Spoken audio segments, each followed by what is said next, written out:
بسم اللہ الرحمن الرحیم عن ابی ہریرہ رضی اللہ تعالی عنہ قال قال رسول اللہ صلی اللہ علیہ وسلم ایاکم والحسد فإن الحسد یأکل الحسنات کما تأکل النار الحطب او کما قال علیہ الصلاۃ والسلام۔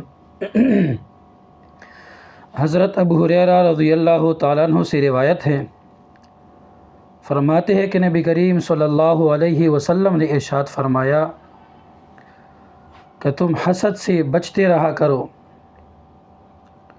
اس لیے کہ حسد نیکیوں کو اس طرح کھا جاتا ہے جس طریقے سے آگ لکڑیوں کو کھا جاتی ہے۔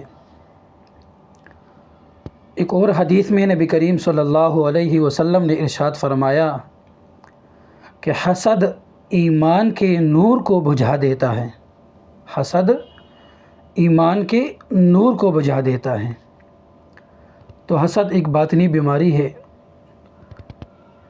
اور ایک ایسی بیماری ہے جس میں انسان مبتلا ہوتا ہے اور انسان کے گناہ ضائع ہوتے رہتے ہیں اور انسان کو پتہ بھی نہیں ہوتا۔ حسد کس کو کہتے ہیں؟ حسد یہ ہے کہ کسی مسلمان کے پاس، کسی انسان کے پاس اللہ کی کوئی نعمت کو دیکھ کر آپ کے دل میں یہ بغض، یہ کینہ، یہ بات، یہ شوق پیدا ہو جائے کہ یہ چیز، یہ نعمت اس انسان سے چھن جائے، چاہے مجھے ملے یا نہ ملے۔ تو حاسد انسان دوسرے بندے کو دیکھ کر کھٹتا رہتا ہے، پریشان ہوتا رہتا ہے، اور دوسرا انسان اللہ تعالیٰ کی نعمتوں پر شکر کرتے کرتے کہاں سے کہاں پہنچ جاتا ہے، اور حاسد انسان اپنی دنیا و آخرت کو برباد کر دیتا ہے۔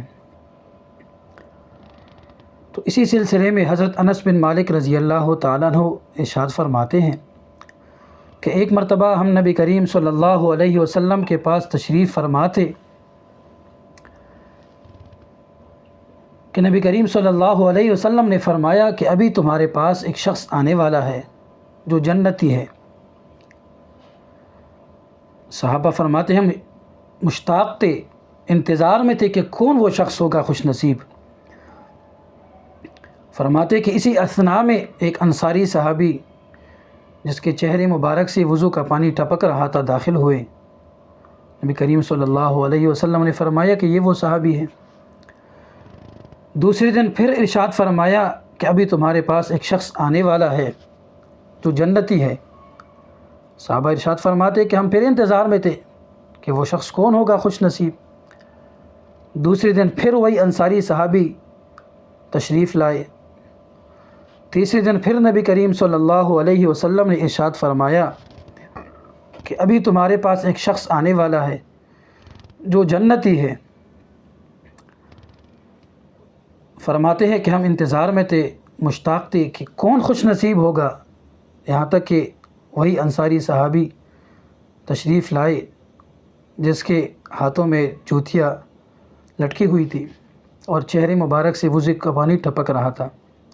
حضرت عبداللہ بن عمر بن عاص رضی اللہ تعالیٰ ارشاد فرماتے ہیں کہ میں نے بڑا تعجب کیا اور میں نے اس انصاری صحابی سے کہا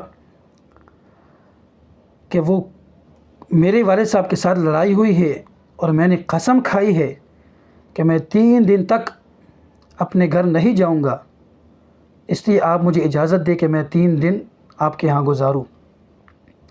حضرت عبداللہ بن عمر بن عاص رضی اللہ تعالیٰ ارشاد فرماتے ہیں کہ میں نے اس صحابی کے پاس، اس انصاری صحابی کے پاس 3 دن گزارے۔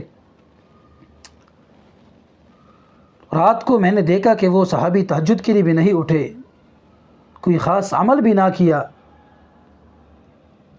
جب میں نے دیکھا کہ وہ کروٹ بدلتے ہوئے اللہ اکبر کہتا ہے، فجر کی نماز کے لیے اٹھتا ہے، تو میں نے 3 دن گزاری تو میں جانے لگا۔ تو میں نے اس صحابی سے فرمایا کہ آپ کا جو خاص معمول ہے، کوئی خاص عمل ہے، وہ مجھے بتائیے۔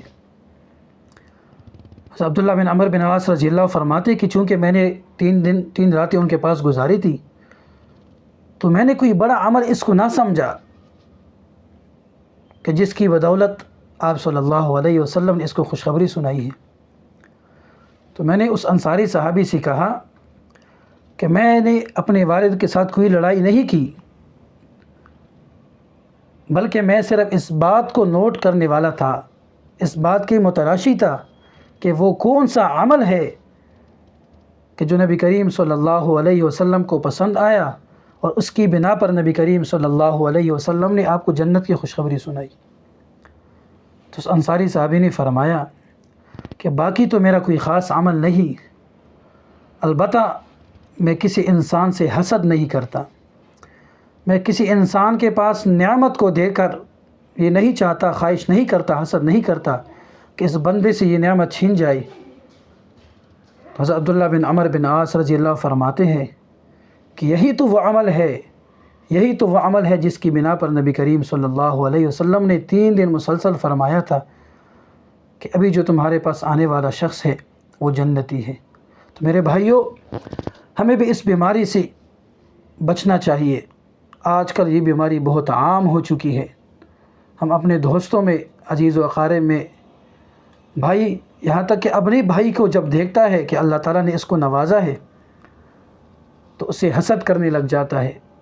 بازار میں دکاندار جب دیکھتا ہے کہ میرے دوسرے ساتھی کی دکان پہ گاہک جاتا ہے، میرے پاس نہیں آتا، تو وہ حسد کرنے لگ جاتا ہے۔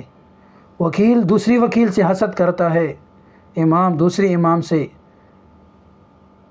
یہاں تک کہ ہر شعبے، ہر طبقہ کے لوگ اس بیماری میں مبتلا ہے۔ تو اس سے بچنا چاہیے، اس لیے کہ حاسد انسان وہ حسد کرتے کرتے اس کی نیکیاں ختم ہو جاتی ہے، ضائع ہو جاتی ہے، اس کو احساس بھی نہیں ہوتا۔ اللہ تعالی ہم سب کی ان تمام ظاہری باطنی بیماریوں سے حفاظت فرمائے۔